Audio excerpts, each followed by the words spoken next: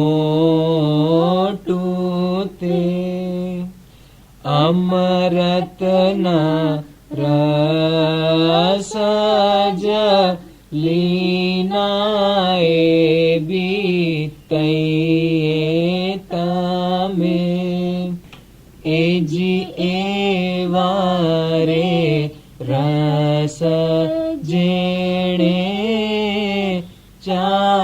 ચાખી જોયા તેણે અવર રસ સર્વે છોડ્યા એ બીતૈયે તમે એ જી દસોંદ દાન ગુરનરને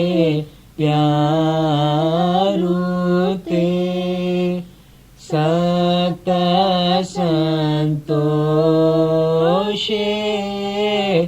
આલો એ બીતૈયે તમે એ જે સતપંથ માહે તમે સાચા થઈને ચાલો તો બીજ શુક્રવારી કરનાએ બીતૈયે તમે એ જી જુમલે જમાયત માહે જૂઠું ન બોલીએ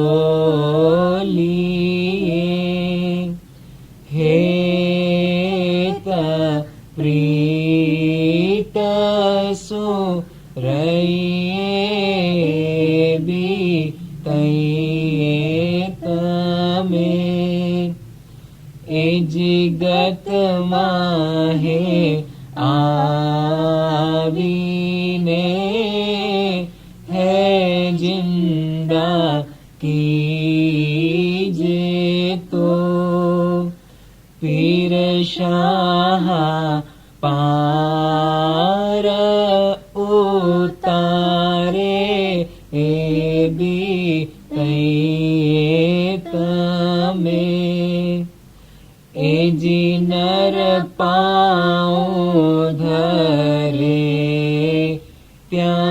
ત્યાંથી ખાક જ લઈએ તેની ફરમાન થકી ગોલી કરીએ બી તઈ તમે એ જી તેરે ખાકનું નૂરજ પીજે તે પીધા વિના પાપના જાવે એ બી તઈ તમે એ જીની તો નિત તમે ગત માહે પાવલ પીઓ તો મધરાતે